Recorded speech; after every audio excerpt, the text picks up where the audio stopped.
34 to 46.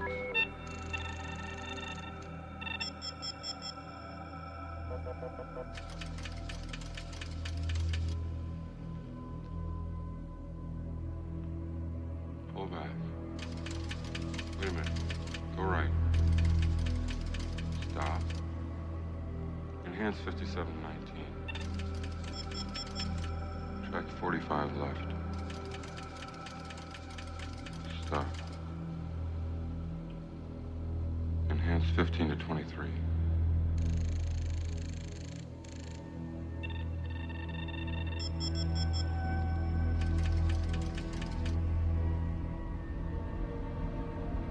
Your hard copy right there. E estamos de volta com o BBcast, seu podcast de automobilismo e outras nerds. No episódio de hoje vamos falar sobre a temporada de 2019 da Fórmula E.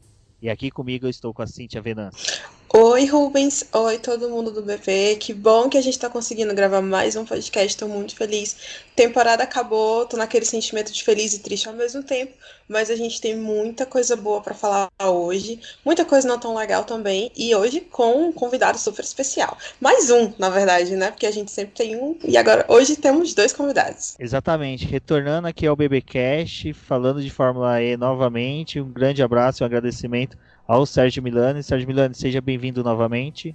Opa, ô Rubens, Cíntia, obrigado mais uma vez, a galera do BP, obrigado mais uma vez pelo convite, e vamos falar, né, sobre a categoria tão, quer dizer, como diria o narrador, uma das categorias que mais crescem no mundial, né, a Fórmula E, que chegou ao final, e chegamos, acho que até um bom termo, né, e para encerrar essa temporada aí, né, um podcast com um convidado do mais alto garbo e elegância, né? Não sou eu, obviamente. Exatamente, aí para brilhantar nosso programa, nosso querido Arthur do canal e portal Epix News. Arthur Vieira, muito bem-vindo e obrigado por aceitar esse convite. Olá, muito obrigado aí, Rubens, Cíntia. É muito bom participar desse programa aí, do lado do Milani, né? Então, estou aí com o Milani, que já participou de alguns momentos de Prix. A Cíntia também já participou com a gente lá. Então, me sinto honrado de estar aqui com vocês no BBcast para a gente falar um pouquinho dessa categoria que a gente tanto ama, que cresce pra caramba, apesar dos percalços aqui no solo brasileiro, mas ela está crescendo no mundo todo e crescendo aqui também, já com pilotos brasileiros campeões nas primeiras temporadas, né? Então vai ser uma honra estar batendo papo com vocês. Eu não tenho esse garbo e elegância todo do Milani, mas vamos conversar aí. Ô, menino, mas como é modesto, mas segue o jogo.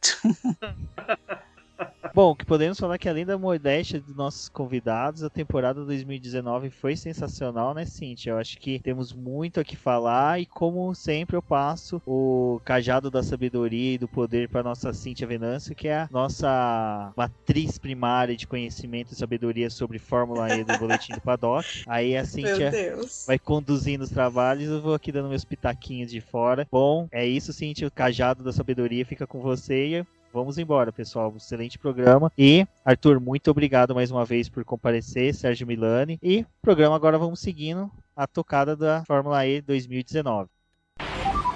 Olá, amigos do BPcast. Aqui é Andréa Senigalha, representando as mulheres na equipe do Os Carteiro. Estou aqui para avisar que neste sábado, 5 de outubro, teremos mais uma etapa do nosso campeonato no Cartódromo Internacional da Aldeia da Serra, em Barueri, um município aqui de São Paulo. Porém, neste fim de semana, nossa agenda será mais do que especial, pois realizaremos a segunda corrida da As Carteira, uma bateria formada exclusivamente por nós, mulheres. Por isso, faço o convite para acompanhar as novidades através do nosso Instagram. Anota aí, @oscarteiro, com K. Por lá, iremos atualizar todos os acontecimentos neste dia. Lembrete mental, é neste sábado, 5 de outubro, a partir das 14 horas. E faremos cobertura pelas redes sociais. Mas você também poderá se atualizar aqui no BPcast e ler mais depois no Boletim do Paddock. Agora é com você, Rubens. Olha, eu tô me sentindo agora nesse momento, eu acho que eu não vou nem dormir hoje. Mas valeu, Rubens, valeu pelas palavras, valeu principalmente pelo espaço. O BP abriu esse ano para mim, para a Fórmula E, foi muito legal. E vamos continuar, né? Pro ano que vem, próxima temporada e tudo. Mas falando dessa, eu de verdade amei essa temporada da Fórmula E. Eu acho que ela foi extremamente competitiva, ela foi muito equilibrada praticamente a temporada inteira. A gente não sabia o que era que ia acontecer. cada corrida era uma história completamente diferente, era um vencedor diferente. Isso foi muito bom. E é muito legal para quem curte automobilismo em si, porque numa corrida você fica muito feliz com o seu piloto, com a sua equipe, mas você também fica feliz pela corrida em si, porque ela é muito disputada, é arrojada. Teve os problemas, lógico, né? A gente pode entrar nesse mérito dos problemas que a Fórmula E ainda tem, mas eu acho que iniciando o programa com o geralzão, eu acho que foi uma temporada em que eles acertaram muitas coisas. Principalmente em conseguir encontrar uma fórmula que deixasse o campeonato tão equilibrado como foi, né? Assim, que a gente não viu nenhuma equipe ou nenhum piloto dominando. A gente teve mais pro finalzinho da temporada que a gente teve ali mais o destaque do Vergne, do de Grassi e tal, mas até assim, quando o pessoal chegou em Nova York, tinha 8 pilotos que podiam ser campeões. Então, eu não sei vocês, mas eu não lembro de nenhuma outra categoria em que isso aconteceu nos últimos anos, pelo menos, né? E isso foi uma coisa que me deixou muito feliz. Não só por ser fã da Fórmula E, mas eu acho que para o público que gosta de automobilismo isso é uma coisa muito positiva, né, Milani? Sim, isso é fato. Esse talvez foi o ponto alto da categoria esse ano, né? Ninguém desgarrou. Só no final mesmo ali o Vergne conseguiu dar aquele sprint final nas últimas provas, mas foi muito mais por conta de constância, né? Acho até conversando, até o Arthur confirmar isso, mas a gente só aqui mesmo e em até no próprio Prix, em outras coisas, a jogada esse ano, a palavra-chave foi constância, né? Porque aí você teve aquela ali início, boa parte da temporada com um piloto ganhando, o outro ganhando. Então, o grande mérito do Vergne foi ali conseguir ficar no grupo da frente, juntando pontos e conseguiu no momento certo ali dar aquela desgarrada, ganhou, né, ali em sequência, conseguiu só ter um único vencedor e ganhou. No geral, eu colocaria o seguinte, não daria a Fórmula E, essa temporada 2018-2019 passou de ano, né? Aquele aluno que passou de ano, mas não passou de ano com louvor, né? Ele passou ali com 7,5, até porque você também veio com uma proposta de mudança muito grande, né? Nós tivemos carros novos, nós tivemos uma outra dinâmica de diferente. Os pilotos demoraram para se adaptar a ela. Acho que talvez quando chegou ali para o Thiago, ali no México, que o pessoal sacou como é que a coisa funcionava, que aí acho que foi o diferencial, né? Aí a gente viu já que nas últimas etapas a questão da introdução, que foi, acho que estava a grande sacada aí do modo ataque, já estava já mais ou menos dominado por todo mundo. Ele deixou de ser um ponto de desequilíbrio, né?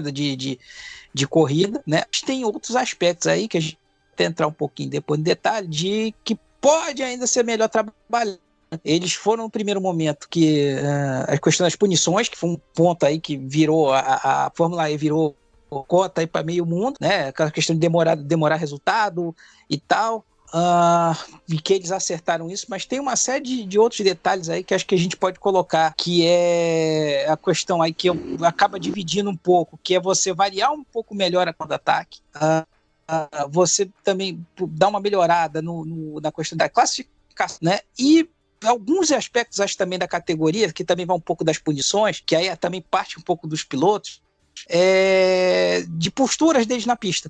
Que tudo bem, uma coisa, acho que todo mundo quer ver disputa, quer ver ultrapassagem, isso a Fórmula E dá, né? Apesar até pelas próprias características das pistas, ela é muito apertada, mas mesmo assim acho que acaba passando um pouco do limite. E dá margem para aquela galera que diz, a Fórmula E não é competição, é espetáculo. Ela não tem essa característica, né? Tanto é um modismo, agora é um modinho, né? Então aí isso acaba dando um pouco de vazio, dando combustível a quem vê dessa forma. Mas no geral eu vejo como foi muito positivo pela quantidade de mudanças que vieram para essa temporada. Alô? Oi, Milani, que seu áudio falhou um pouquinho no final, mas deu para entender bem a sua ideia. E aí, Arthur, você pode dar os seus primeiros comentários, tá? Bem-vindo mais uma vez. Oi, pessoal. Valeu, Cíntia. Obrigado, Rubens. O Milani já falou bastante coisa aí. Algumas coisas que o Milani falou, né? A gente, ao longo da temporada, pôde conversar junto com o Milani. já está até com cadeira cativa lá no Momento Prix. A gente já conversou uma dessas coisas, né? Alguma dessas coisas lá, mas é fato, assim, eu acho que a primeira coisa que a gente tem que falar da questão da quinta temporada, ou seja, a temporada 2018-2019, e da Fórmula E, o fato dela ter sido muito disputada, a primeira coisa a gente já conversava há algum tempo, né, Milani? É que essa temporada é como se fosse assim, quase que o restartar da Fórmula E, né? A Fórmula E como deveria ser. Ela está ganhando a identidade dela definitiva agora. Ou seja, assim como a primeira temporada foi muito disputada, mas nem chega aos pés como foi essa, a gente esperava que essa fosse também. Por quê? Tudo desconhecido, porque foi quase como outra categoria. Eu não vou dizer uma outra, talvez seja forte falar isso, mas era um carro totalmente diferente. Mas totalmente diferente não só do que eles tinham vivido na Fórmula E do Gen 1, mas diferente de quase tudo que a gente já viu em monoposto. Um carro totalmente diferente, sem downforce nenhum. Claro, já tinha toda a questão do trem de força que eles estavam habituados, mas agora um trem de força para aguentar a corrida inteira, ainda assim com os temores que existiam. Tanto que numa corrida, a temporada, as provas pararam de ser contadas por voltas, porque com a questão das voltas, a gente sabe que nas 4 primeiras temporadas algumas corridas já batiam 1 hora, às vezes até um pouquinho mais. Dessa vez ficou limitada a 45 minutos mais uma volta. E se não fosse alguns safety cars em algumas corridas, aí a gente podia ter tido todo mundo sem bateria, a verdade é essa. As batidas e umas bandeiras aí salvaram a pele em algumas corridas. Então, assim, era tudo novo, um carro novo, tá? Totalmente diferente do Gen 1. Então, condições daquela questão do regulamento restrito, você não pode fazer desenvolvimento demais, você tem, claro, desenvolvimento tecnológico, não chega nem nas ruas, que é a intenção do que a Fórmula E faz, mas controlado, restrito, com as montadoras chegando cada vez mais, mas ainda não ainda não são totalmente dominantes, estão se tornando mais agora. Então, tudo isso favoreceu muito para entrar o elemento do braço do piloto, os carros iguais, nível de competitividade muito próximo, todo mundo aprendendo com o Gen 2, e a prova é que em algumas corridas, algumas equipes foram melhores que as outras, mostrando realmente a BMW começou de um jeito, depois apagou, voltou no final a brilhar. Acho que a Chiquita foi mais regular, mas no início ninguém nem percebia ela. A Audi parecia que havia um furacão, mas depois ficou no meio, na média ali todo mundo, ou seja, na verdade estava todo mundo muito próximo. Então acho que esse foi o principal fator, independente de modo ataque, a gente pode falar e vai falar, e outras coisas mais, mas acho que muito do efeito da igualdade da temporada vem do Gen 2, que foi uma bomba no colo de todo mundo, né? É muito legal, muito bonito, muito bom, mas foi um desafio para todo mundo. Então isso equalizou tudo, todo mundo apanhou. É um carro totalmente diferente na questão aerodinâmica, com todo um sistema, questão diferente, tem que ter uma bateria para a prova toda, os pilotos tendo que lidar com isso, foi toda uma situação nova. Eu acho que isso para mim foi a principal característica que influenciou no nível de competitividade, digamos assim, de nível de igualdade. Claro, isso somado com a questão dos investimentos restritos que a gente sabe da Fórmula E, mas mesmo assim sempre tem uma outra equipe que destacava e tal. Eu acho que isso influenciou demais, sabe?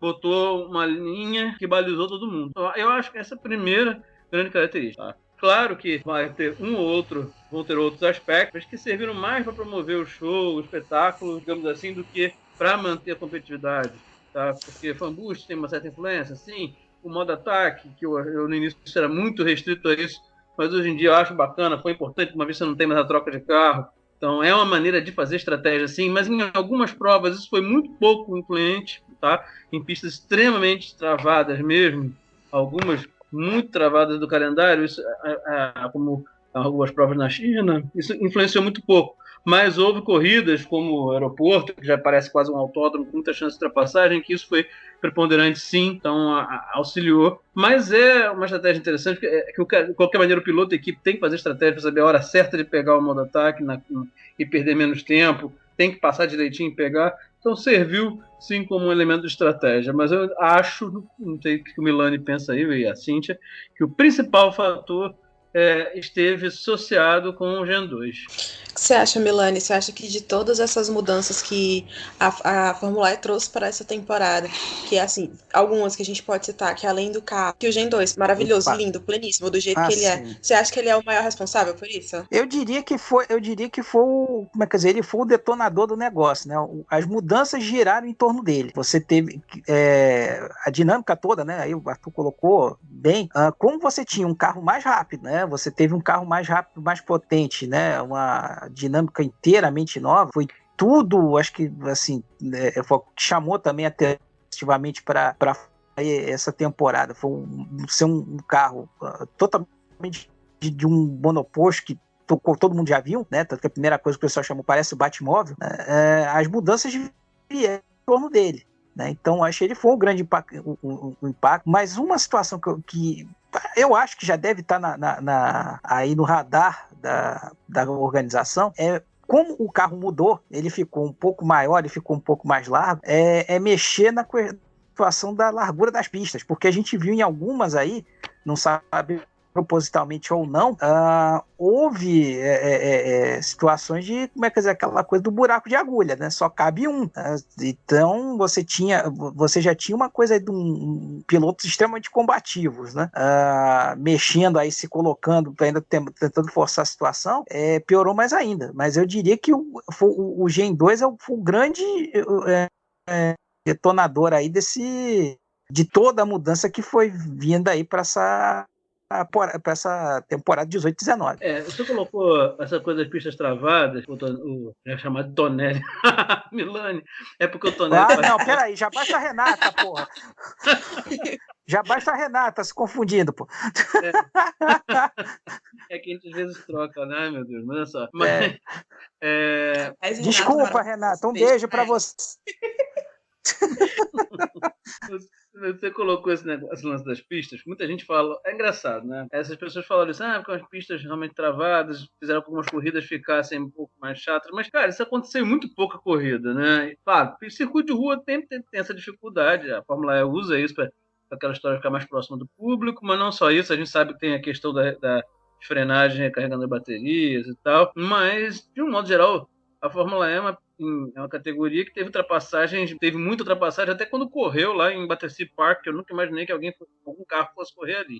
Mas, claro, não era o Gen 2. De fato, a largura do Gen 2 complicou um pouco mais isso, mas, de um modo geral, ainda teve muita ultrapassagem. Nisso aí eu acho que o modo ataque é importante, porque você pular 225, 250 kW, isso faz diferença pra caramba, e um carro fica muito mais rápido que o outro e tal, mas ainda assim tem a questão das pistas travadas. Mas, de um modo geral, elas sempre tem alguns bons pontos de ultrapassagem. Eu senti aonde isso foi mais problemático para mim, pelo menos na temporada, foi Hong Kong, que eu acho um traçado muito ruim. Hong Kong a pior traçada da temporada foi Hong Kong. Ele é realmente muito ruim, com pouco espaço para ultrapassagem, tá?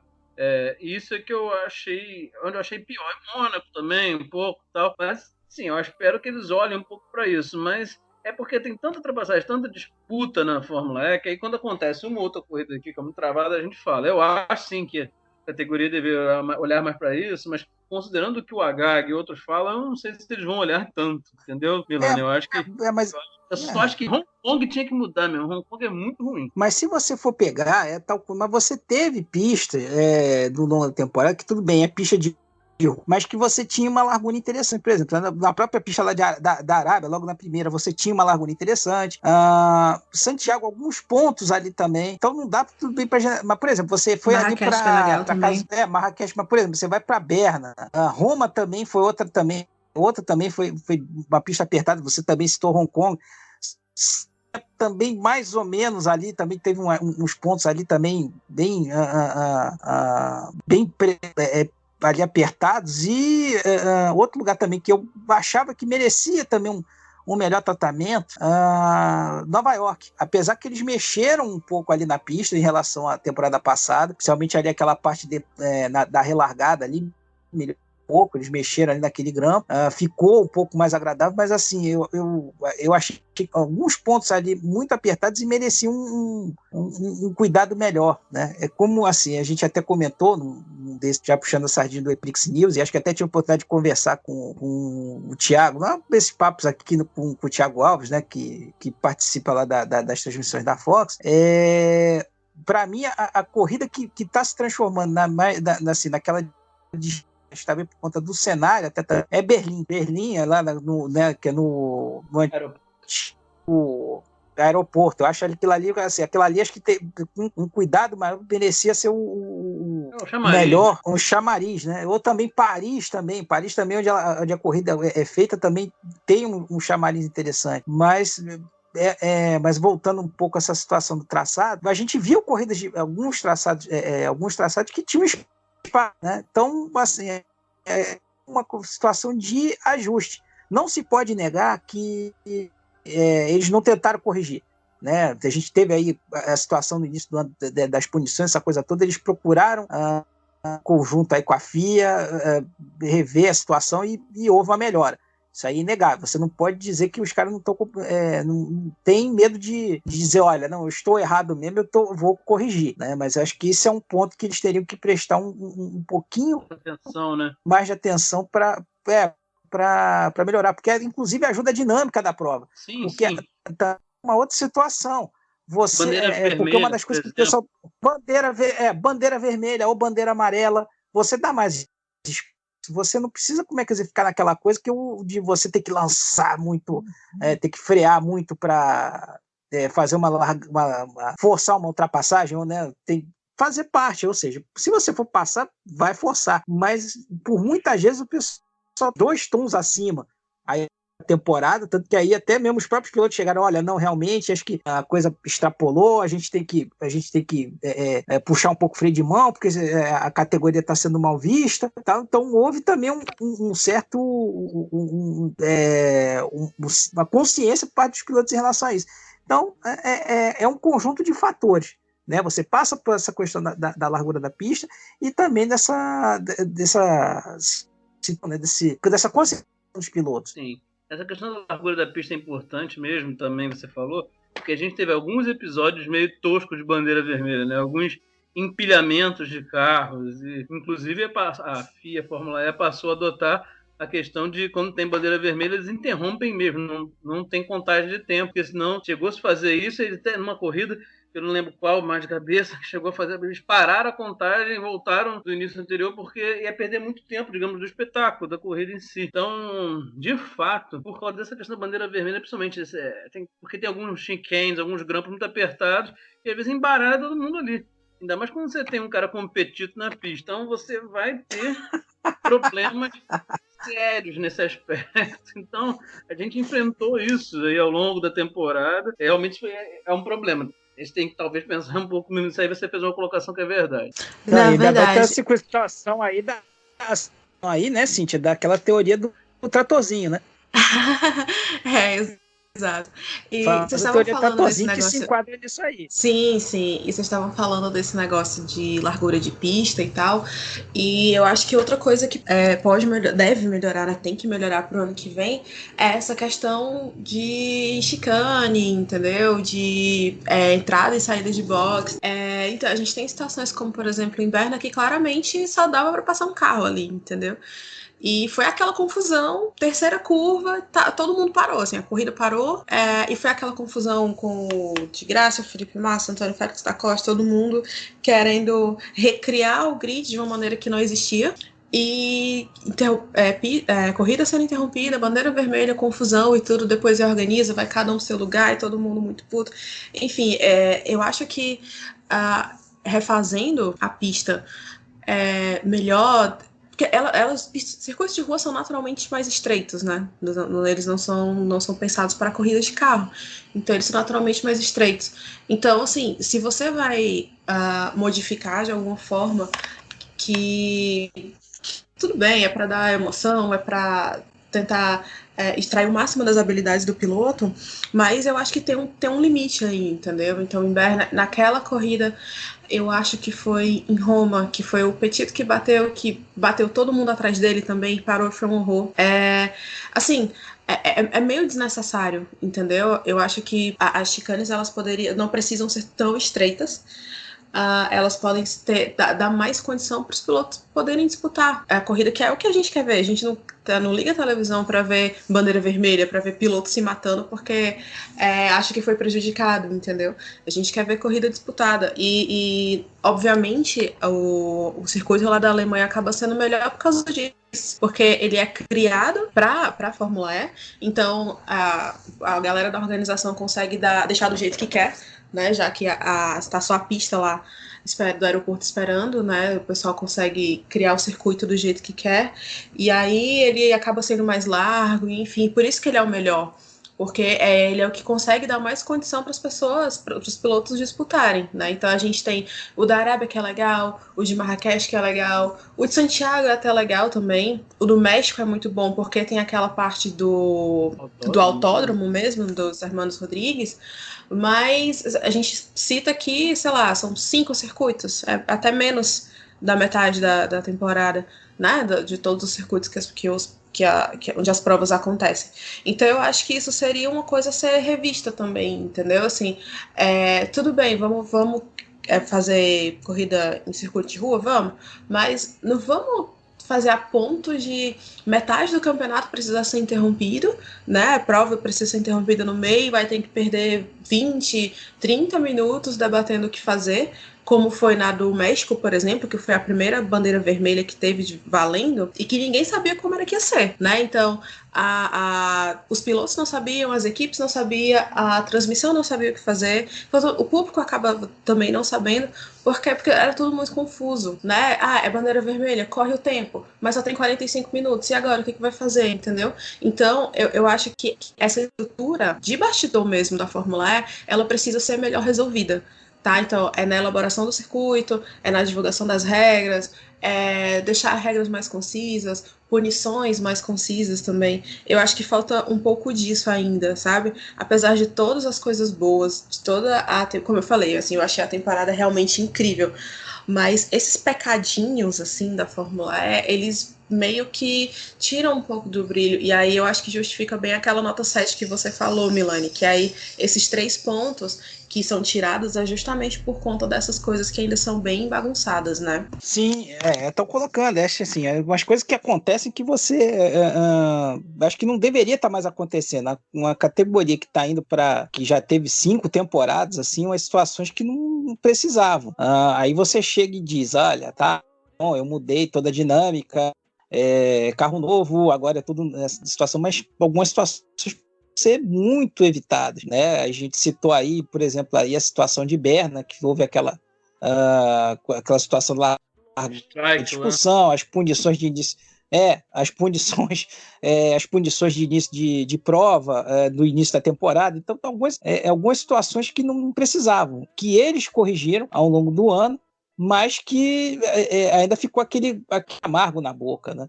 E uma outra situação que eu aproveito para colocar aí, Cintia e Arthur, para ver o que vocês acham, que eu achei um acerto no início, mas depois eu achei depois a interpretação que eles deram à situação muito ruim. Aí é que entra também um pouco do gosto ruim na boca, que é o uso do modo ataque, que nós tivemos, acho que se eu não estou enganado, acho que foi o Dilma, agora não me lembro exatamente, que foi punido por não ter usado os dois modos ataque, né? Na corrida, foi o Mortara. Por conta disso, foi o Mortara, agora eu lembrava exatamente, eu encasquetei que era o que foi o Dilma, mas que foi punido por não ter usado, deu esclarecimento dizendo, não, os pilotos têm que obrigatoriamente usar, o que aí eu já achei uma situação ridícula, porque ele é basicamente como se fosse num jogo de baralho, né? O modo ataque ele seria um coringa, então eu uso se eu quiser ou não, né? Então é uma coisa que acho que provavelmente eles vão se eu estivesse ali na frente, né, estivesse ali no grupo do HG, nós aí, seu HG, depois diz onde eu mando você ver, seria colocar, como é que dizer, esse caráter de opção o piloto, não deixar obrigatório. Por que não? Se ele achar que não precisa, não usa, como a questão do fan boost.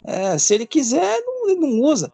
Ele tem que ser uma ferramenta que, se o piloto quiser, muito bem, ele lança a mão. Se ele achar que está com o carro bom, que não precisa, ele mantém. O que vocês acham a isso? Olha, eu particularmente, eu acho assim, eu era muito crítico no modo ataque no início, achei que era um negócio estranho e tal, mas enfim, hoje nem critico, achei que foi fundamental, porque é uma maneira de você criar o elemento estratégia, né? Uma vez que você não tem troca de pneus na Fórmula E, pneus são iguais ao que a gente usa, todo mundo sabe aquela questão, né? Pista de rua, pneus são iguais ao que a gente usa no dia a dia, não tem a diferença de pneus como é a Fórmula 1, por exemplo, então não tem mais a troca de carro. Beleza, então eu entendo e vi que não foi tão ruim como a gente pensava. No início, a gente tem que lembrar que nas primeiras 2 corridas foi bem confuso, até porque justamente por causa disso que o Tonelli, ai meu Deus, que o Milani falou, que o Milani disse, que era essa dificuldade de passar a regra pra gente, né? A categoria melhorou nisso, né? Mas ainda precisaria divulgar melhor as regras e precisaria também melhorar as punições. Melhorou até, essa rapidez nas punições, né? Ainda não é o ideal, mas melhorou bem. Então ficou muito confuso, inclusive a interação na comunicação, né? Do público com as corridas no início, ninguém entendia bem como estava o Modotech, depois ficou bem melhor explicado. Então, é um elemento, sendo feito desse jeito, é um elemento de estratégia interessante. Mas aí, realmente, eu concordo com o Milani plenamente. Eu acho que o Modotech devia funcionar como era antigamente os pneus na Fórmula 1. Hoje, tem pela dinâmica da corrida de Fórmula 1, é tudo diferente, velocidade, tem como, você tem que usar a questão dos pneus, já, médio e tal.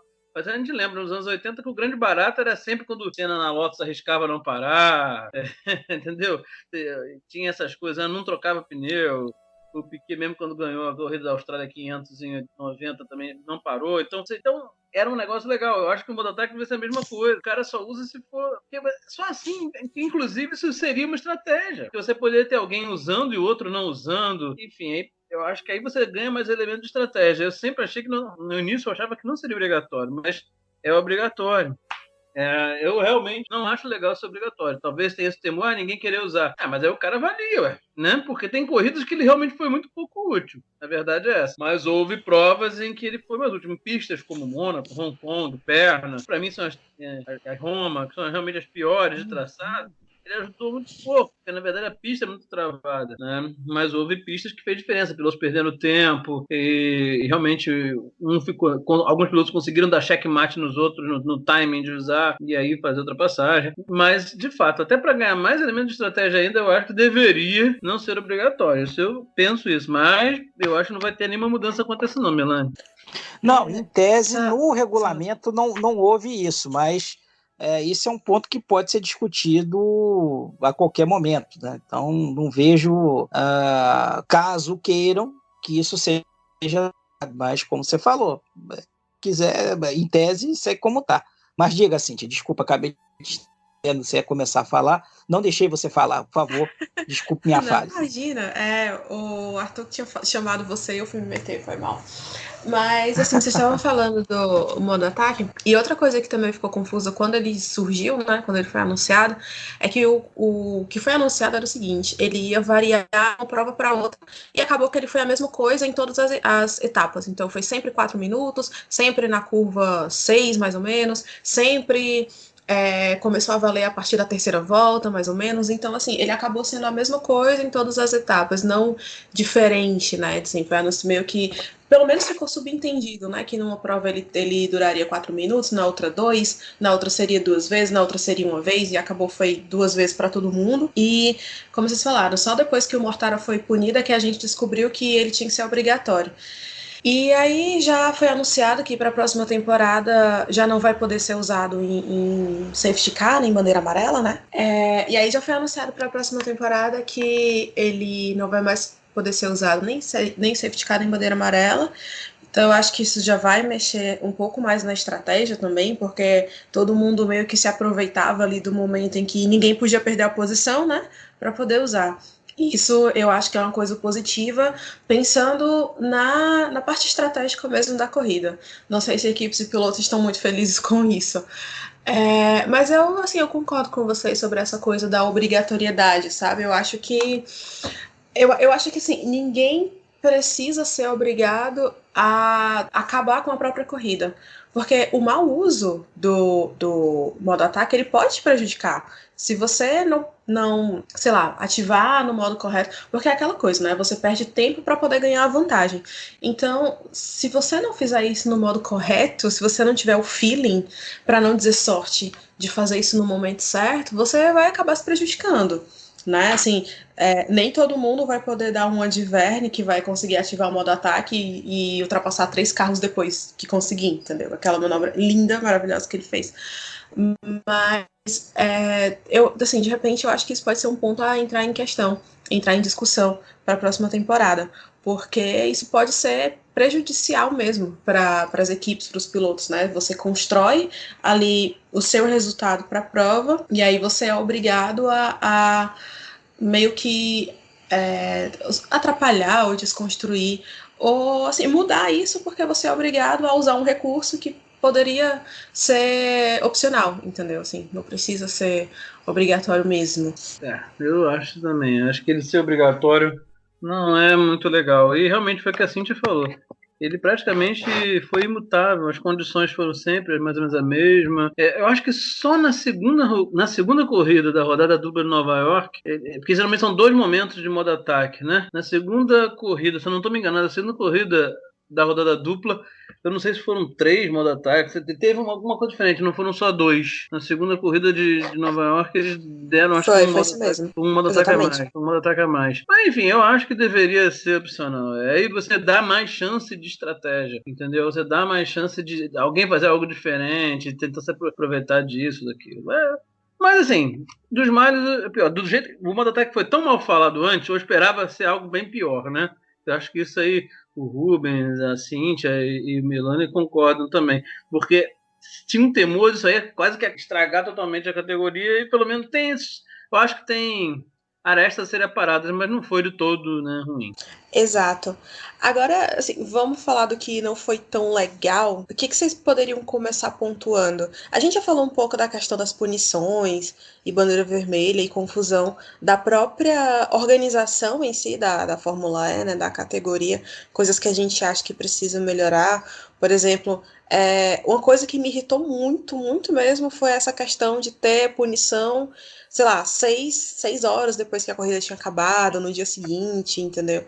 Isso foi uma coisa assim que muitas vezes me tirou muito do sério, assim, de verdade, sabe? E eu não sei o que mais vocês acham que não foi tão legal, mas pra mim, essa foi a pior de todas, assim.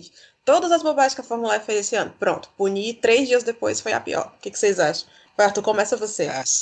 Não, essa das punições irrita muito. Irrita pra gente que trabalha com site, vocês sabem disso, todo mundo aqui trabalha com site, isso aqui. Primeiro porque a gente não vive só disso, né?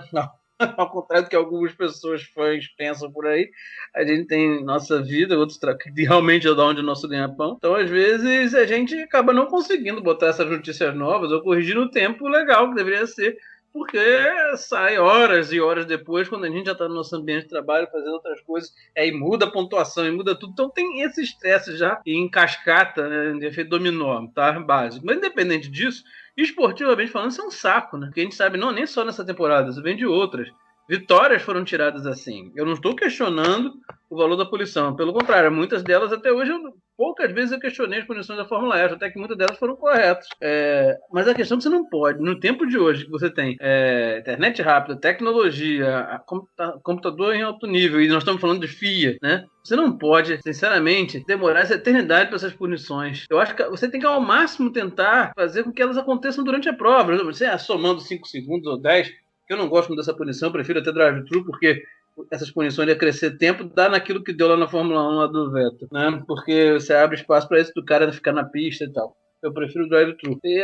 Ou qualquer outra, perder tantas posições, enfim, mas você tem que tentar ao máximo resolver isso na pista. Por isso você tem os fiscais lá, né? Com as imagens, com tudo. Tudo bem, não estou dizendo que não vai haver caso que possa depois da corrida, mas não pode ser uma rotina. E nisso eu concordo plenamente com a Cíntia. Foi, acho que a coisa que mais me irritou. Eu até acho que do meio da temporada pro final, eles ganharam uma agilidade nisso. Mas, assim, foi pouca ainda, Milani, você levantou isso aí, mas foi pouca. Ainda teve muitos problemas nesse tocante. Isso eu acho assim, teve a questão de algumas pistas travadas e tal, mas ainda acho isso aí, provavelmente a coisa que mais, assim, me irritou na Fórmula E. Não sei o Milani, o que ele pensa, se tem outra coisa que ele lembra aí. Não, assim, isso aí, eu logo citei, isso aí foi um ponto crítico e, assim, como... Aí já é um pouco a experiência de cartola, né? Decisão desse tipo, você tem que dar logo você tem que decidir na corrida. Ainda mais num negócio como a Fórmula E, que é 45 minutos, é um troço de tiro curto, você tem que tomar decisão rápida, né? Não tem jeito. Tem caso que não tem caso que vai sair. Não tem como, assim, mas isso na Fórmula E acabou virando quase uma rotina. Então, isso é ruim para todo mundo, isso é ruim para a organização, isso é ruim para a categoria, se cria um círculo. Então, por isso que eu falei até um pouco mais cedo, eles não se prenderam ao erro, tal coisa, nós erramos, tal, eles procuraram, e como o Arthur falou, no final da temporada, já mais pro meio do final da temporada, eles se acertaram em relação a, né? Como eu falei, tem situações que você não tem como escapar, mas outras acho que poderia. E outra coisa que me irritou eu vou citar, algumas têm nome e sobrenome, tá? eu vou dizer 3 aqui.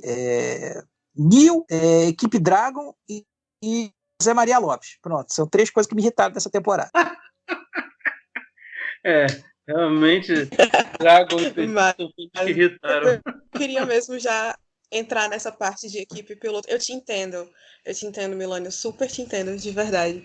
Mas o Petito, ele é um cara que eu acho, na verdade, que na temporada passada ele foi mais bobagem que nessa. Eu não sei o que vocês acham.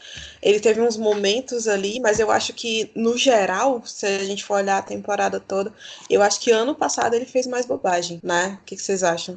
Ele fez mesmo. Olha A lá. temporada passada foi pior. Mas ele continuou fazendo, mas a temporada passada foi pior. Agora, eu até me decepciono que o Petito, sei lá, o Petito sempre me passou, foi um bom piloto, todo mundo admirava, aquela coisa, porra, o Petito, né, tem sangue nos olhos, piloto arrojado e tal. Mas assim, cara, na Fórmula E, pelo menos, tá sendo um fiasco, na minha opinião, assim. Ele tem momentos, você vê que ele tem habilidade e tal, mas ele tem muito momento muro, lambança, não adianta, as petitices, como fala a Cíntia que pegou isso, porque é triste. Né? A temporada passada foi pior, eu até acho realmente que ele teve uma evolução agora, mas é que ele teve alguns momentos bem críticos também nessa temporada, assim. A Dragon não ajuda também. Como a gente diz, a Dragon é uma draga. Então, tipo assim, é muito triste porque a gente fala em Dragon, pensa na Penske, né?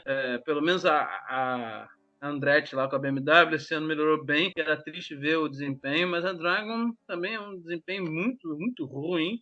Então isso complica, mas de fato acaba sendo uma marca muito negativa, porque querendo ou não, apesar dos problemas da Dragon, o Gunter não fez uma temporada tão ruim. Pelo contrário, o Gunter teve bons momentos. A gente até vai falar aqui hoje que ele já está até vai alçar novos voos aí por conta dessa temporada que ele fez, entendeu? O Gunter, ele, depois que levou para aquele efeito, sei lá, o efeito desemprego ele, né?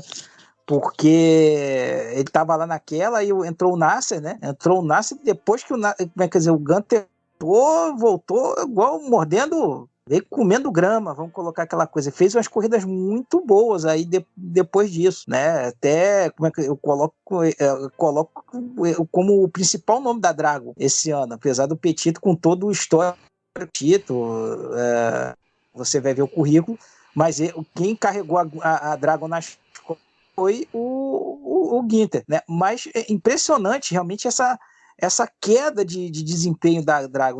Se você verificar, eles conseguiam algumas coisas boas em classificação, mesmo com um sistema de classificação hoje um pouco aleatório, né? Aí para misturar bem as coisas, mas eles conseguiram algumas boas classificações ao longo do ano. Só que chegava na corrida, caía de desempenho assustadoramente, né? Você não conseguia segurar. Aí você fica ouvindo aí, falou, tudo bem, a Penske, isso aí é um sistema desenvolvido pela própria Penske, né? O sistema lá o motor, o sistema de força é desenvolvido pela própria Penske, né? Como assim essa situação a que ponto que a coisa chega, né? Aí você fica torcendo para que umas coisas se concretizem, né? Que já se falou ao longo do ano que a Dragon estaria negociando com a Ford para ser a equipe de entrada da Ford. Aí já também se falou mas agora no final da temporada, que seria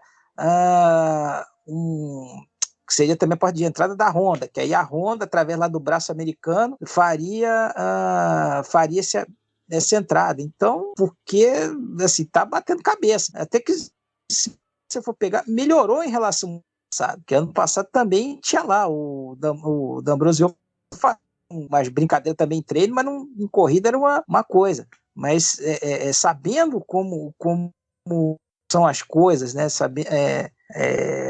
A capacidade do grupo Penske, né? Que é uma coisa séria, aí você fica se perguntando, né? Que aí é aquela coisa que filho de peixe, peixinho é. Tudo bem que o sarrafo, se você for comparar lá com o Capitão Roger, é complicado, mas a Dragon poderia um pouquinho mais, sim. Cara, a Dragon é penúltima no Mundial de Construtores, com 23 pontos, atrás da HWA, que tem 44. Ela só ficou na frente da NIO, que só fez 7. Nossa, a NIO tá dando pior, né? A NIO, Deus me livre, só teve a primeira temporada mesmo quando era China Race, e por causa do Nelson. Mas assim, ficar na frente da NIO é a mesma coisa que ser lanterna. Então, o desempenho da Dragon, assim, como equipe, todo é muito ruim. Então, acho que isso também influencia, sabe, sim. Mas acho que o Petito, querendo ou não, o Gunter ainda conseguiu se destacar.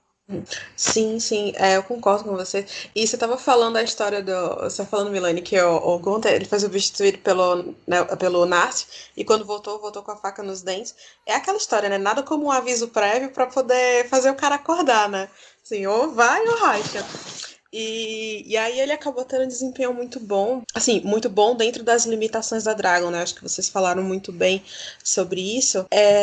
Agora, uma coisa, assim, um piloto que me deixou muito decepcionado, confesso, foi o Alexander Sims. A BMW, como todos, de um modo geral, inclusive o Antônio, o Félix da Costa, meio que carregou a equipe nas costas a temporada toda, até Nova York, quando o Alexander decidiu que era uma boa hora de andar, né? Foi pro pódio e tudo. Mas eu entendo que teve momentos que ele foi prejudicado por outras pessoas, bateram nele, acho que 3 vezes pelo menos tiraram ele da corrida, mas eu acho que o desempenho dele não foi condizente, principalmente com a pré-temporada, né? Que a pré-temporada da BMW foi espetacular, que criou uma expectativa de, sabe, muita gente que todo mundo apontava que seria o grande nome da temporada, que ganhou a primeira corrida, ia ganhar a segunda se os dois pilotos não tivessem decidido brigar, né, um contra o outro, e depois daí desandou, né? É tanto que terminou o campeonato em quinto lugar, quase em sexto, né? Quase em, assim, chegou a ficar em sexto em alguns momentos, mas eu acho que de equipe foi a que mais decepcionou pela expectativa que foi gerada antes da temporada começar.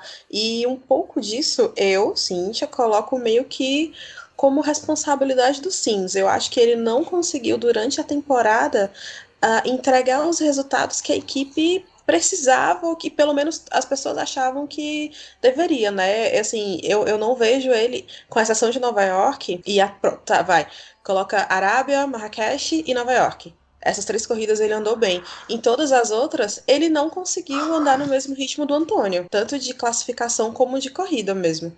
Você acha, Milane, você concorda ou você acha que, nada a ver do que eu tô falando? Não, não, tem a ver, mas aí também você começa a entrar um pouco nesse formato que a categoria implantou para classificação. Não é que seja um definidor, mas você nota que se o cara arrebenta na classificação, dificilmente vai conseguir subir na corrida, né?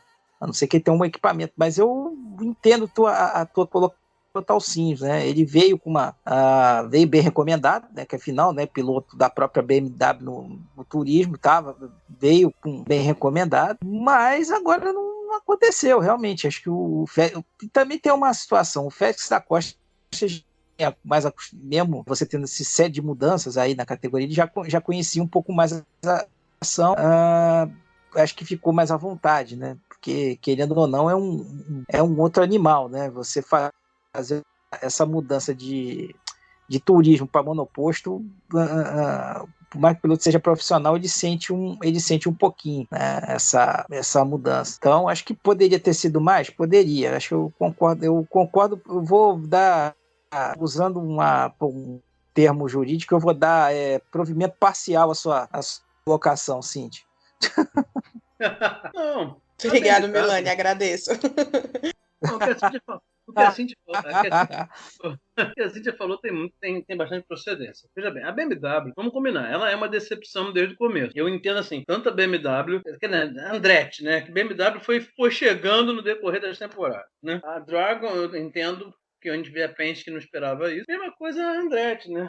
Eu sempre esperava mais, só que eu sempre achei também que a Andretti, mesmo agora que a BMW abraçou, mas a equipe deu uma melhorada. Virou mais a BMW do que a Andretti, digamos assim. Estão mais juntas, né? Está uma participação maior da BMW. Mas se você olhar, as duplas de pilotos nunca foram muito boas, né? E realmente o Félix da Costa é que sempre deu mais qualidade, desde quando entrou na BMW Andretti. Agora, de qualquer maneira, tem algumas coisas que têm que ser avaliadas. Bom, de um modo geral, muitas equipes deram uma oscilada, o que a gente já conversou antes, né? Eu acho que esbarra no Gen 2 o carro ser surpreendente para todo mundo, grande, a questão da dinâmica tão forte, cada pista é uma história, porque elas são travadas diferentes, acabou não tendo uma grande harmonia e tal, tudo isso entra, mas de fato a BMW tem deixado a desejar. Acho que eles têm, o nome que eles tinham que estar com um carro mais constante. O Félix da Costa no braço foi mostrando, mas mesmo no meio do campeonato ali, sim, o Félix também deu uma sumida. Eu acho que o episódio, a colisão em Marrakech, né? Foi em Marrakech, né? A colisão dele. Que eu diria, ele ganhou, né? O Félix da Costa. E Marrakech foi quando eles trombaram, né? Então, que acabou mudando. D'Ambrosio acabou ganhando aquela corrida, né?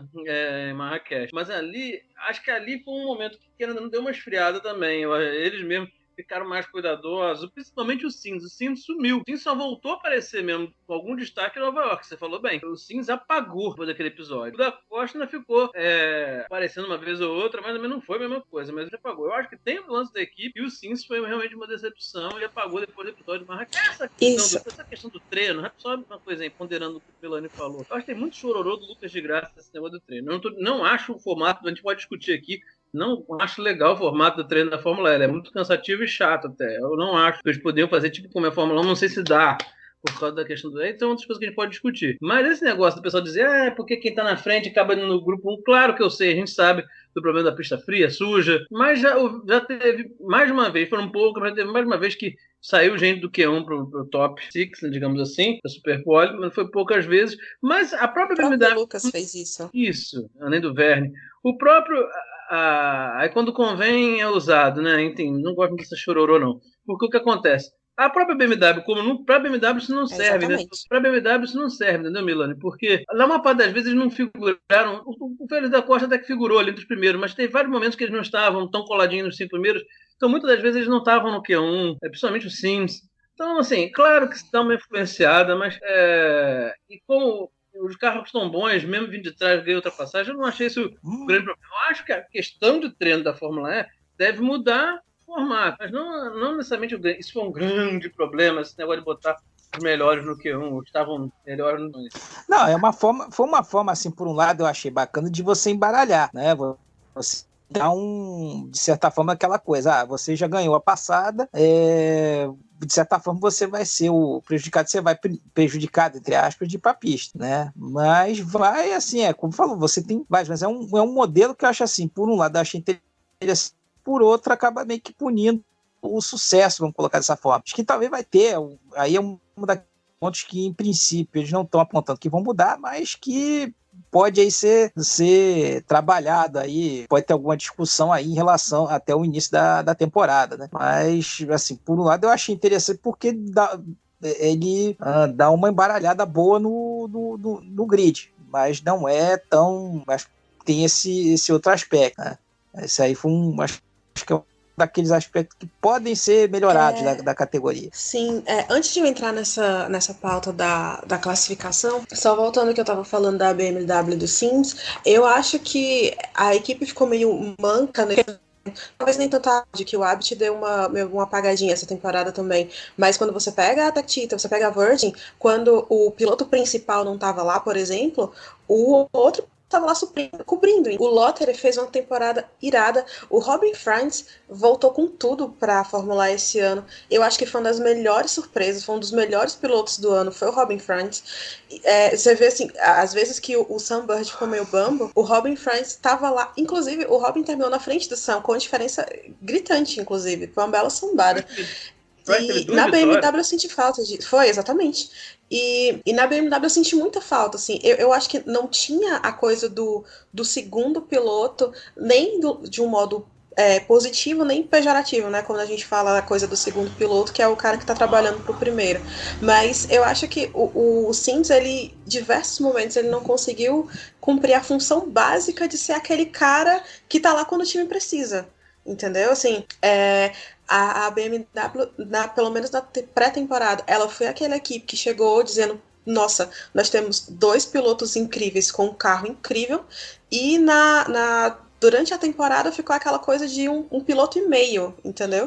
Porque o Alexander, ele realmente não conseguiu, e aí, assim, o time tem que entender isso, né? A gente tá mais especulando aqui, obviamente, mas eu acho que cabe à equipe também entender o que foi que houve, né? O team principal da BMW chegou a conversar, a comentar sobre isso algumas vezes, disso, né? De entender o que era que estava acontecendo com o Sims, que ele não conseguia fazer o básico, gente, assim, não conseguia ter equipes de recuperação que outros pilotos conseguiam, né? Assim, ele largava lá atrás e ficava por lá mesmo. Isso quando não rodava ou batia, ou quando era tirado por alguém. E aí eu acho que a minha principal crítica com relação com ele é isso, assim, é de não ter feito o básico que se esperava dele enquanto piloto mesmo, entendeu? E falando sobre o quali, eu acho que eu sou a única que gosta. Eu acho legal porque, assim, eu entendo essa coisa de você, sei lá, você coloca 3, 4 carros de uma vez pra dar a volta rápida naquela pista, vai ser um desastre, entendeu? Assim, porque a gente, por conta das coisas que a gente já comentou, pista estreita, travada, não sei o quê, tudo bem, os carros não são tão diferentes uns dos outros, mas quando a gente fala de braço, a gente obviamente sabe que tem pilotos ali que são muito melhores que os outros, e eu acho que vocês concordam nisso comigo, mas eu acho que por enquanto é o que dá pra fazer. Talvez eu não consiga enxergar agora uma outra maneira de fazer os treinos de qualificação, mas eu acho que é o que tem pra hoje, entendeu? Eu gosto, inclusive outra mudança também que já foi anunciada para a próxima temporada é que eles vão pontuar os mais rápidos de cada grupo, né? Então, ser o melhor de cada grupo vai ter sua vantagem também, vai ser um pontinho só, mas pode fazer diferença. Espero que sim, que seja bom, mas eu confesso que eu gosto desse quali. Não, a questão do quali, que eu falei assim, a questão de você pegar quem tá entre os primeiros, né, para o primeiro grupo, não tem nada contra isso, não. Acho bom, força o embaralhamento, como os carros são bem próximos e iguais, já tem algumas equipes um pouquinho melhores, não vejo nada demais, e tem o próprio Vergne, Lucas de Graça e outros pilotos já conseguiram boas posições mesmo vindo do grupo 1. Eu acho que isso é um tipo de mimimi que não dá, entendeu? Então, isso aí eu nem questiono isso não, acho que é legal, como o Milani disse, para embaralhar. É que, de fato, eu prefiro um formato mais como o da Fórmula 1, de Q1, Q2 e Q3, mas a Cíntia colocou muito bem. Hoje, do jeito que a Fórmula é pistas travadas e o Gen 2 como isso é bem inviável, né? Então, talvez não tenha jeito, né? É o que se tem para hoje, como disse a Cíntia, tá? Eu acho que uma das coisas que atrapalha é porque, como os treinos não são transmitidos, e aí passa também ruim para o público, como não passa ao vivo, aí você quer passar um VT compactado e comentando em cima, aí fica horroroso, né? Então é melhor nem mostrar nada. Então, talvez isso também que gere algumas reclamações, que eu já vi de pessoas reclamando junto a gente, né? Que acham chato. Sim, é chato porque nem transmitido né? E acaba sendo feito dessa maneira. Talvez por isso que a gente acabe falando no assunto do treino. Então, mas no momento, porque ele pode estar muito longo, enfim, mas no momento é o que existe mesmo, como a Cíntia colocou. Quanto a pilotos, de fato, o Sainz realmente ele sumiu depois daquela corrida de Marrakech, só voltou a Nova York e não fez um papel bom de um piloto, né? Mas tem todo o problema da BMW também. Mas quanto ao Franz, o Franz foi excelente. O Franz ganhou 2 corridas, um dos poucos que ganhou 2 corridas, assim como o Vergne, por exemplo. E tava lá, eu dou muito destaque para o Franz e para o Mitch Evans, né? O Mitch Evans já foi muito bem na temporada passada, ele tá ali sofrendo com a Jaguar desde o início, né?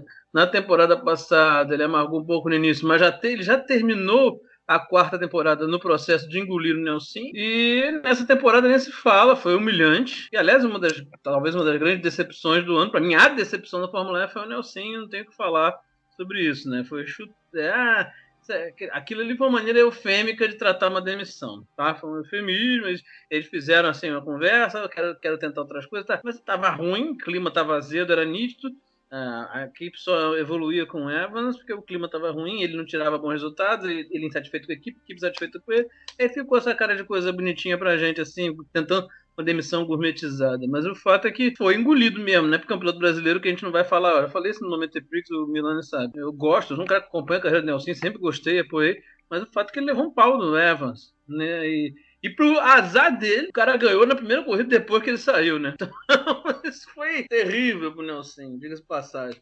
O Evans ganhou uma corrida e chegou na última prova podendo ser campeão, né? Então, tipo assim, eu valorizo muito o Mitch Evans, eu acho que ele foi um piloto muito bom, só não conseguiu ainda coisa maior porque a Jaguar ainda tropeça em gestão de energia, principalmente o carro da Jaguar oscila muito numa corrida, numa prova não rende, numa mesma prova rende não rende, entendeu? Então, aproveitei o gancho para falar isso aí. Milani, você quer acrescentar alguma coisa? Não, essa situação aí, agora o Arthur colocou aí, até puxando aí, eu vou seguir a relatoria. Realmente o Franz aí foi um dos pontos positivos dessa temporada, né? E aí agora o Arthur falou bem, a situação da Jaguar, né? O Evans entrou muito bem na equipe, assim, foi praticamente ficou esquisito demais pro Piquet, né? Que coincidentemente ele saiu, a equipe destravou, né? Ficou estranho demais, mas são coisas que acontecem, né? E tanto aí que ele foi um desses aí que chegou no final do campeonato com chance de ser campeão, né? Então também colocaria como um dos pontos positivos aí. Eu queria dar um destaque também. Eu acho que o Lottery fez uma temporada muito honesta, muito boa. Ele quase venceu, se não me engano, na Alemanha. Foi na Alemanha, exato. E assim, ele cumpriu bem o papel dele de piloto mesmo da Tita. Tá indo pra Porsche, né? Nessa temporada já, agora dá pra sexta. Espero que ele consiga a primeira vitória dele, merece. Ele já teve. O desempenho dele é muito bom, ele é um bom piloto, né? Assim, quem não conhece o André Lottery, tá perdendo a história de um puta pilotaço. É um cara com um histórico incrível, assim, é um cara que não precisa provar nada pra ninguém, mas acho que por isso, principalmente, ele é muito merecedor de uma vitória, então eu espero que a Porsche consiga dar um carro bom, que ele consiga conseguir pódio, que ele consiga vitória, eu acho que ele merece muito. E falando dessas coisas de desandar, eu queria trazer a Mahindra para a discussão, que sim, também começou bem, 2 pódios seguidos no campeonato e tudo, aí de repente você não ouviu mais falar, né? Que foi meio capenga também a temporada deles. E outro tópico também, já misturando tudo, Oliver Howland, pra mim, foi o melhor novato dessa temporada. Podem me julgar. Não, fica tranquila, não te julgaremos. Mas a situação da Mahindra, antes de chegar nisso aí, realmente veio com eles vieram com essa expectativa. Ano passado vieram bem. Fizeram uma pré-temporada bem decente.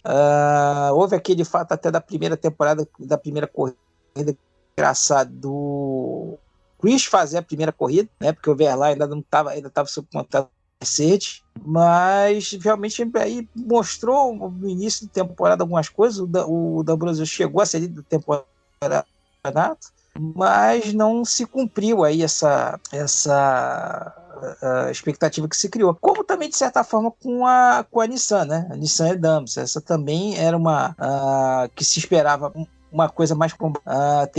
também estiveram, de certa forma, o álibi, que eles eram únicos que os duas MGU, né? Eles usavam 2 trens de força ao invés de um, tanto que agora para essa temporada que vai começar, né, 19 e 20, o regulamento técnico vedou isso, ou seja, todo mundo tem que usar um único trem de força. Eles tentaram fazer esse sistema, né, para ganhar tempo, mas foi vetado pelas demais equipes. Então, para 19 e 20 é um motor só, mas se esperava um pouco. O Howland mostrou que merecia uma sorte melhor, né? Ele é um cara que fez uma base interessante, também fez uma base boa de Fórmula 2, ficou ano passado também lá como piloto de desenvolvimento da Williams, mas não teve muita chance e fez uma temporada muito decente aí na Nissan e merece continuar. Foi bem decente e merece aí um mínimo voto de confiança e prosseguir para essa temporada. O Roland, a Cindy está coberta de razão. Para o novato, ele foi o melhor. Se a gente olhar, o Roland chegou a 71 pontos, ficou atrás do Verne, do Buemi, do Lucas, do France, do Evans, Pérez da Costa, do Abt, do Lottery e do Bird. Ficou na frente do resto todo, na frente do D'Ambrosio, na frente do Pascal Wehrlein, que era outro estreante e tal. Então o Roland fez uma boa temporada, bem razoável para um estreante, a gente tem que lembrar isso, né? De fato, como disse o Milani, a Nissan pega negócio, é a transição da Renault para a Nissan lá na Edam. Então, e a gente não pode esquecer que a Nissan está com uma série de problemas, né? Judiciais, graças ao nosso brasileiro lá, né? O rolo da Nissan, mas tudo isso, de certa forma, afetou um pouco, acho, a imagem. Aí eles deram umas tropeçadas. Eu acho que eles ousaram, nem entendo muito esse chororô das equipes, porque isso não foi uma novidade. Na segunda temporada, se a gente lembrar, a China Racing, que virou Next viu Genio, ela tentou fazer isso e cagou total, né? Estragou. Foi exatamente isso, mas ela tentou fazer, de certa forma, um powertrain duplo também. O carro ficou extremamente pesado. Vocês devem lembrar que foi aquela segunda temporada que foi a coisa mais catastrófica que o Nelson tem enfrentado, porque de campeão ele ficou andando em último quase toda temporada, né? O carro ficou muito pesado e tal. Não foi exatamente igual ao que fizeram agora, mas foi parecido. Essa tentativa de powertrain duplo pode parecer interessante, mas ainda é difícil porque os carros ainda têm, a bateria ainda é grande, ainda faz um peso muito grande no carro. Mas houve esse chororô das equipes aí, que eu achei meio desnecessário. Até acho que a Nissan trabalhou muito melhor do que isso, do que a NIO tentou fazer naquela época, né? Mas, tanto que o Buemi ficou em segundo lugar, a gente não pode esquecer isso, né? Aliás, tem que elogiar muito o Buemi, porque o Verri ficou com 136 pontos, o Buemi com 119, na frente do Lucas tem 108, o Robin 106. Arrancou da metade pro fim, né? Isso. Ela teve muitos problemas, se a Nissan não tivesse tido alguns problemas que ela teve justamente com essa bodega desse powertrain duplo aí, e falta de confiabilidade, problema de gestão, várias corridas eles estavam bem no final, ficavam sem bateria, a gente viu isso acontecer. Se não fosse isso, olha que ele podia ter beliscado esse campeonato, porque o Buemi no meio fim aí, como disse a Cíntia, ele arrancou. E ele fez um trabalho muito bom em Berna, Berlim e Nova York. Excepcional pro Buemi. Achei assim fantástico. Ele tem que tirar o chapéu, porque o Buemi, inclusive, é o piloto com mais vitórias na categoria, né? Ele tem feito um bom trabalho, tá? Então, assim, eu acho até que foi um bom saldo para a Nissan e o Roland tem muito futuro. Mahindra, infelizmente, mais uma vez, decepção. A Mahindra tem espasmos. O Dubaju é uma figura, ela tem espasmos. Eu acho o D'Ambrosio piloto fraco. Por isso que no começo da temporada, quando estava na liderança, o pessoal ficou: ei, D'Ambrosio, esquece. Eu lembro que eu falei no momento Prix com o Milan, isso aí é fogo de palha. Porque se eu tivesse que apostar em algum piloto lá, eu apostaria no Verlaine, que eu acho muito mais, só que é novato e equipe instável. Ele ainda ficou até atrás do D'Ambrosio no campeonato. E o próprio Verlaine me decepcionou um pouco também. Teve momentos bons, mas depois também apagou, não soube lidar muito com a pressão e com os problemas da equipe. Mas a Mahindra, em si, ela tem sido uma decepção. Assim, é a minha opinião aí nessa discussão toda. E o Lotterer, realmente, o Lotterer foi muito bom mesmo. O Lotterer foi excelente, Cíntia. Não é à toa que a Porsche está pegando ele, e isso aí está gerando uma dança de cadeiras, porque agora o Félix da Costa deve ir para a Tequita, está quase certo já. E aí que o Gunter já vai testar na BMW, porque tem grande chance do Gunter substituir o Félix da Costa na BMW. Aliás, eu esqueci, né? Até fazendo minha culpa, falou do Lotterer. O Lotterer foi também um dos pontos altos desse ano, né? Apesar de também ele garantiu também um pouco do show da transmissão aí ao longo da fez por ter feito várias aí ultrapassagens aí ousadas. Você não pode chamar de um monte de coisa, só que você não pode dizer que ele não é combativo. Isso aí é inegável. E mostrou o talento dele e vai aí com ser aí o líder do projeto da Porsche, né, que vai estrear aí agora nessa temporada. E vai ser bem interessante ver aí essa situação. Beleza, eu acho que de equipe tá faltando a gente falar só da HWA e da Venturi, né? E aí a gente poderia começar com o Felipe Massa e o Van Dorn, que são dois caras que vieram da Fórmula 1 para a Fórmula E, dois novatos, dois caras que estão se encontrando ainda, né? Meio que tudo bem, estão em equipes intermediárias. A Venturi a gente já sabia que não era esse negócio todo. Tem um aporte da Mercedes ali e tal, tem a Suzy Wolff, beleza. Mas a gente já sabia, assim, pelo menos eu não esperava nenhuma grande evolução, sabe? Eu não esperava que a Venturi fosse uma Brown, por exemplo, né? Vivendo um paralelo aí com a Fórmula 1. Então, acho que a Venturi foi, assim, ela continuou meio do que ela já vinha, né? É uma equipe de meio de grid pro fim, né? Ela não é essa coisona toda. E a HWA, que também foi outra surpresa, que ninguém sabia nada como era que ia ser. O Van Dorn teve muitos problemas mesmo. Eu acho que eu coloco o Van Dorn como uma das decepções de pilotos, né? Não sei vocês. Eu acho que ele é um cara que ele poderia ter mostrado mais coisa. Eu acho que ele teve problemas sozinho, não só problemas de carro. Companheiro dele, enfim, não vou falar. Meu maldoso falar do Gary Paffett, não quero. Mas eu esperava um pouco mais do Van Dorn.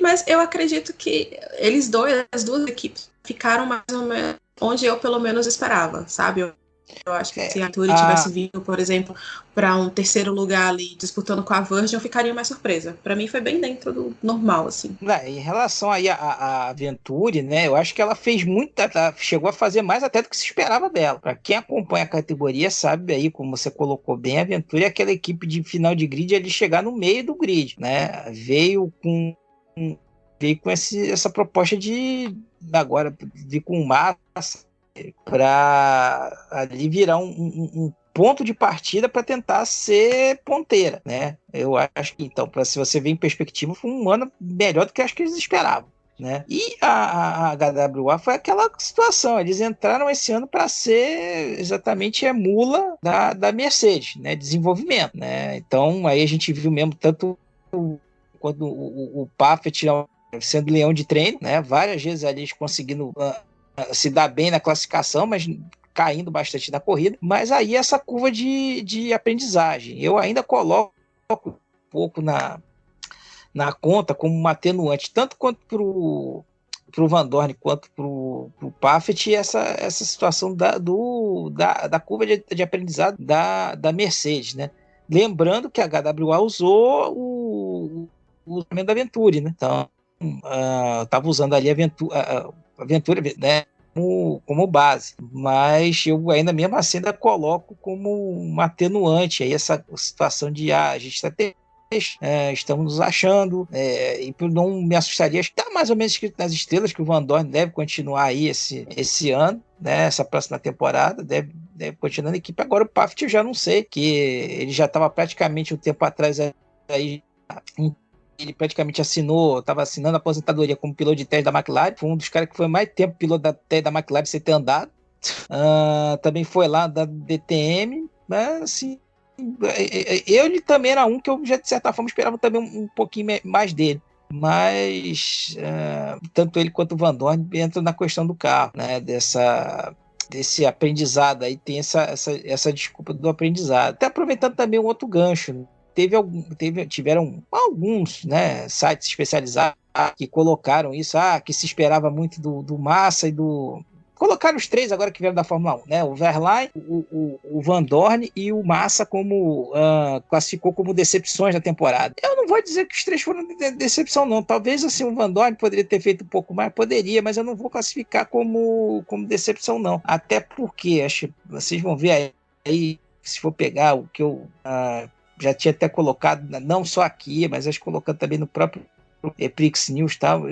Eu não via o Massa como, talvez, independente da equipe, mas eu não via também o formato da Fórmula E como o atual como benéfico para ele, para o estilo de pilotagem do Massa, né? Que ele é um cara que não é tão... A gente chegando na Fórmula 1, ele foi trabalhando um pouco isso, mas não era um cara tático, um cara estratégico. Ele sempre foi mais um sentar a burduna e mandar brasa. Por isso que eu acho que ele se encontraria muito bem com o modelo anterior, né? Que você tinha aquela troca de carro que era praticamente pé embaixo o tempo todo. Então, assim, eu não comungo muito dessa visão aí de alguns veículos dizendo que foi decepcionante a vinda dos três pilotos da Fórmula 1 na temporada da Fórmula E. Eu diria que assim, eu já você não podia botar muita expectativa. Por várias situações não se concretizou, então não dá para dizer que foi uma decepção. Assina embaixo o que o Milani está falando. A Venturi, a HWA, a Dragon e a Nils foram as 4 piores equipes, né? A Dragon e a Nils sem comentários. E a Venturi e a HWA, elas estão juntas, que é uma relação quase Red Bull Toro Rosso, né? Parecido aí que a Mercedes meio que criou, com um cenário pior para a Venturi, uma vez que a Mercedes vai incorporar mesmo a HWA, e aí eu tenho que ficar claro como é que vai ser essa relação da Mercedes com a Venturi, para ver se vai ser algo bom. Sinceramente não, né? Não sei, porque é até engraçado, eu durante muito tempo achei que a Mercedes fosse abraçar a Venturi, embora eu sei, todo mundo sabe que a marca que acompanha a Mercedes aí em outras categorias é a HWA, mas é porque a Suzy Wolff não ficava lá na HWA, ela ficava ali na Venturi, né?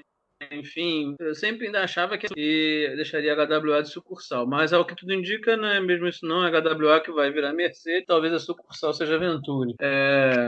Mas enfim, o fato é que é uma temporada de aprendizado, por isso que é o binômio Venturi e HWA ali embaixo. A HWA está sofrendo nessa temporada o que a Jaguar sofreu na terceira, quando estreou, normal. Gary Paffett eu considero um piloto ruim, minha opinião. O Van Dorn, não, eu acho um piloto razoável. Não, da Fórmula 1 sem nem como julgar ele não por causa da McLaren, que tá atrás. Agora, ele é um piloto também muito querido nas mídias, vai ganhar fanbucha assim lá fora.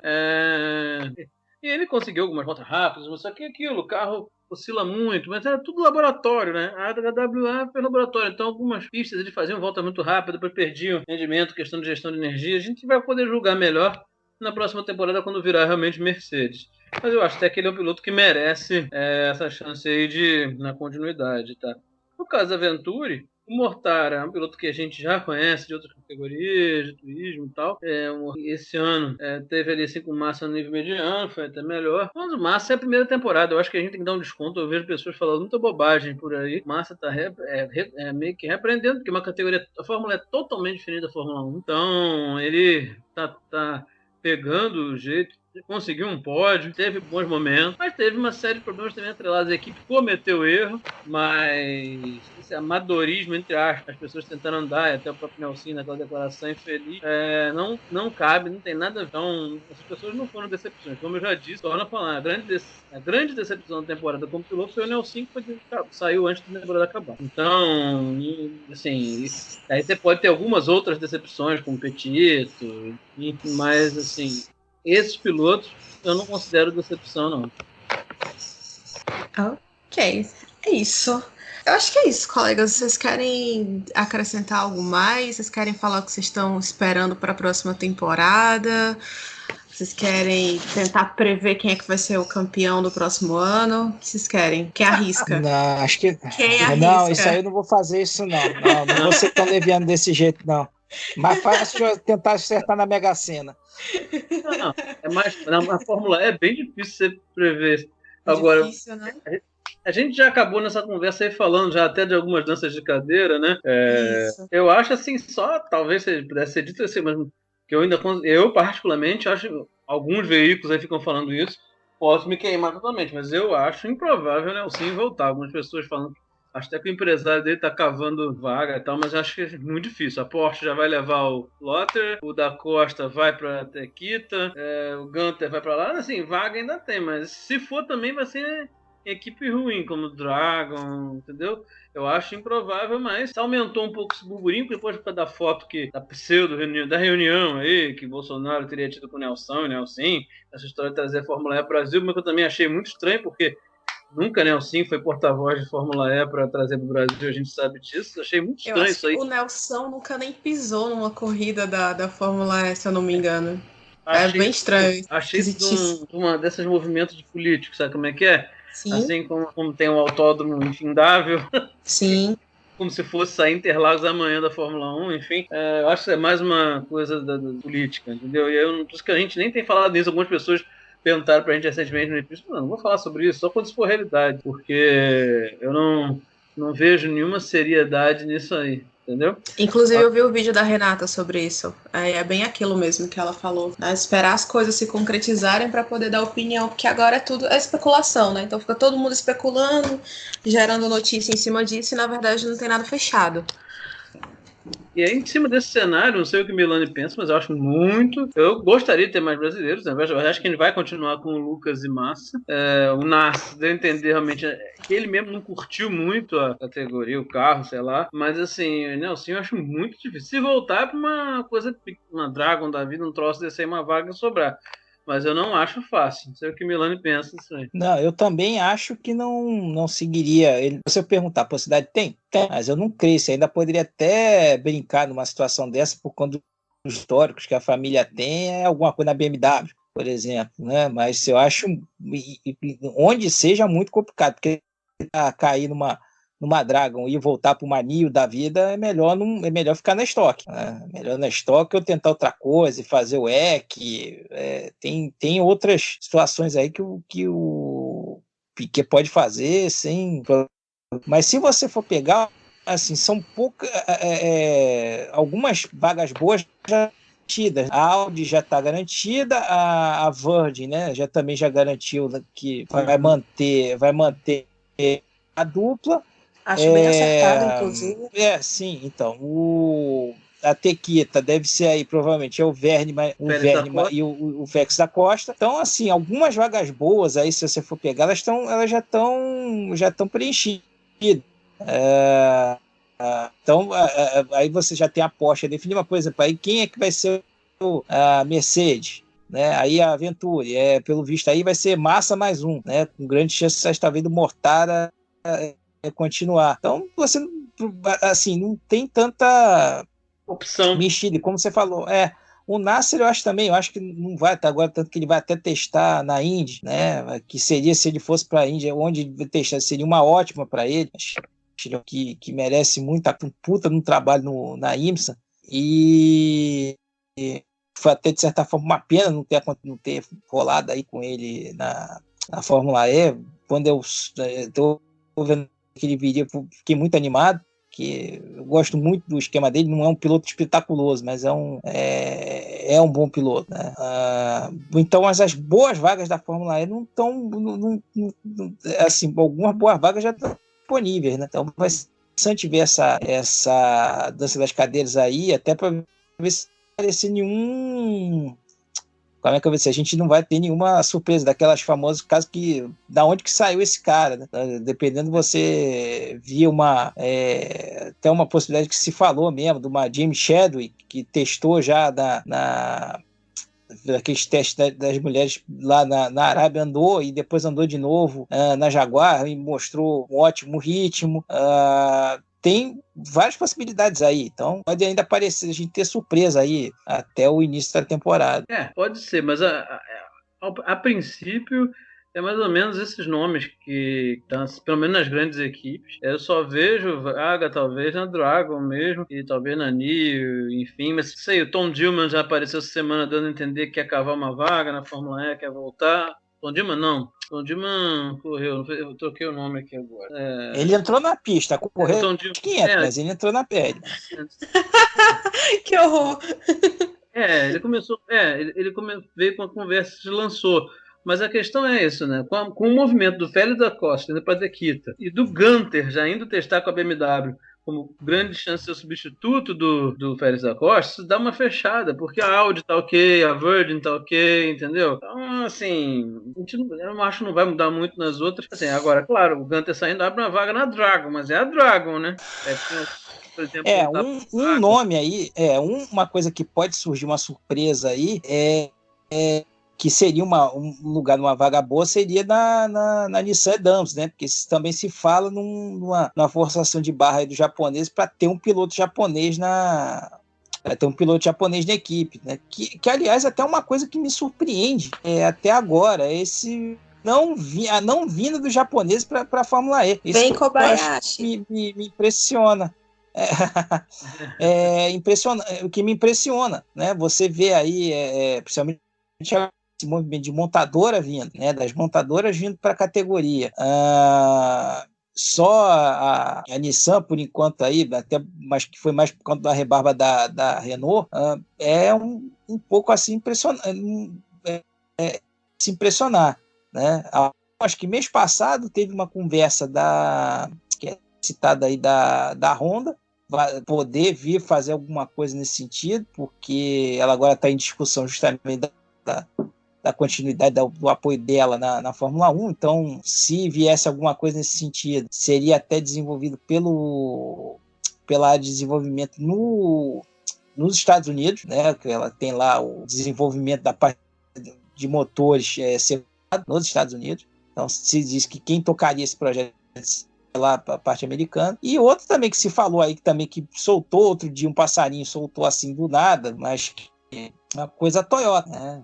Aí também se falou, mas não. Mas veio voltando aí essa ideia como é que é, de um piloto japonês na então eu também conferir. Só fazendo uma correção, eu falei Dillman, né? O Dillman tá correndo na NIO, né? O companheiro. Eu falei, ele entrou na pista, a correção dos 500. Ele correu com o Turvey na NIO e até nem foi tão mal assim. Teve até algumas corridas que ele foi melhor que o Turvey. Eu falei besteira. Quem se lançou dizendo querendo voltar, está faminto para voltar à categoria, foi o Tom Blomqvist. Eu errei aqui, misturei os nomes. Foi o Blomqvist que já andou na BMW, mas está se colocando na pista. Então, Fê, ainda está tendo umas discussões aí, mas eu acho que não vai ter tanta mudança assim. Eu acho, sinceramente, Cíntia, eu acho que era isso mais que a gente faltava debater, assim, mas um pouquinho mais. Eu acho que em termos de brasileiro, a gente deve ficar com o Lucas e com o Massa mesmo. Assim, eu até gostaria que o Nelson voltasse. Gostaria, mas eu acho muito difícil. Acho que tá até se tentando, mas se conseguir, ou ele, ou qualquer outro brasileiro, se conseguir vaga, vai ser em Dragon, Neo, uma tranqueira dessa. Olha, toda vez que falam em brasileiro na Fórmula E, o nome do Augusto Farfus sempre vem na minha cabeça, assim. Eu acho que é mais por uma coisa de vontade minha, sabe? Por gostar muito dele, por achar que ele faz um bom trabalho com a BMW. Já vendo essa questão do Antônio tá assim, todo mundo anunciando que ele tá de saída, né? Assim, ainda a confirmar. Mas o Augusto já chegou a dizer que ele acha legal a Fórmula E, que ele poderia ir, mas que não existe realmente uma conversa oficial dele com a equipe em relação a isso. Então, é uma coisa minha, tá? Assim, tô dizendo logo pra todo mundo que é uma coisa que eu tenho vontade de ver, né? Mas, assim, de verdade... Não é tão desbaratado não, Cíntia. Desculpa te interromper. Mas não é tão desbaratado, porque ele foi cogitado para quando a oficialização da BMW, né, quando agora para essa temporada, ele foi cogitado como um dos pilotos, ou seja, não é, todo mundo sabe do envolvimento dele com a BMW, então por que não pensar nisso? Pois é, exato, então acho que talvez por isso, assim, cabeça. Mas se o que a gente tiver para a próxima temporada de brasileiro for Lucas de Graça e Felipe Massa, eu, assim, confesso para vocês que eu também não acho ruim, sabe? Eu acho que são dois bons nomes, são talentos, assim, são talentos que eu não questiono, tá? Eu tenho essa coisa entendo a fase de adaptação do Felipe Massa e o Lucas de Graça, ele praticamente ajudou a criar a Fórmula E, então eu acho que cada um tá ali mais no seu nível, são pilotos que eu não questiono. E não vejo, realmente, hoje eu não vejo outro nome brasileiro para chegar lá. Chegaram a comentar sobre o Sérgio Gimenez, né, semana passada, por causa da Jaguar, da vitória dele no campeonato lá da Jaguar I-Pace. Não sei, assim, confesso mesmo que eu não sei em que ponto tá isso e se realmente seria um nome pro próximo ano. Eu acredito que não, tá? E aí é opinião minha também. Mas... para encerrar, não sei se vocês vão querer falar mais uma coisa de brasileiro, mas para encerrar, eu queria que vocês comentassem sobre a possível dupla Jean-Éric Vergne e Antônio Félix da Costa. 2 galos de briga, 2 nomes grandes, numa equipe só muito forte, que é a Takita. E eu acho que a briga tem tudo para ser boa. Briga, eu digo saudável, porque eu acho que eles são 2 caras muito bons e de serem gente boas mesmo, e não acredito que eles 2 vão, sei lá, criar um clima ruim dentro da equipe. Mas se for, eu acho que eu acho que é a dupla de maior peso dentro da categoria pro ano que vem, se for confirmada. Não sei vocês. Concordo plenamente. Vou te ser sincero, porque o Vergne não estava querendo isso. O Vergne chegou a dar declarações que queria que a equipe mantivesse o Lotter. Apesar de alguns entraves que eles tiveram, alguns toques, os 2 se davam bem, o Lotter era um bom companheiro. O Vergne sabe que com o Félix da Costa, ainda mais que a Fórmula E não é Fórmula 1, com o Félix da Costa, ele vai ter, sim, que... Por mais que ele já seja bicampeão, óbvio que ele tem esse peso, mas não é tão fácil negociar isso com um cara como o Félix. O Félix não vai ser tão cordeirinho. Então, eu acho assim... Não está ainda 100% confirmado, mas os papos de paddock dão conta mesmo. E o Lotter vai para a Porsche, mas assim, dão conta de que o Félix vai ficar com o Vergne. Eu até gosto, que seria uma dupla boa e vai ter briga. Por isso que eu acho até que o Vergne preferia que o Lotter ficasse, que ele chegou a dar declarações sobre isso, tá? Porque vai ter que disputar, mais que ele seja o bicampeão, ele vai ter que aturar ali uma disputa com o Félix. Tá? Se realmente se confirmar a saída do Félix da Costa para a Takita, mas promete ser sim, se ocorrer de fato, uma grande dupla. Eu acho que talvez vai ficar o cockpit aí, os 2 cockpits de uma mesma equipe com pilotos de alto nível mesmo. Isso realmente seria uma, como é que dizer, explosiva, né? Vai ser inegável. Acho que talvez a melhor dupla do plantel, com os nomes que a gente tem hoje, seria a melhor dupla do plantel. Mas eu ainda colocaria o Vergne ainda na frente do Félix da Costa. Eu gosto muito do português, Tá? Eu acho que assim, até hoje acho que um tremendo erro a Red Bull não ter considerado para a Fórmula 1, mas eu ainda acho o Vergne piloto do que ele. Que também são estilos diferentes, né? O Vergne ele é um pouco mais cerebral, mais mais estratégico. O Félix da Costa ele é um mais atirado, ele é mais coração.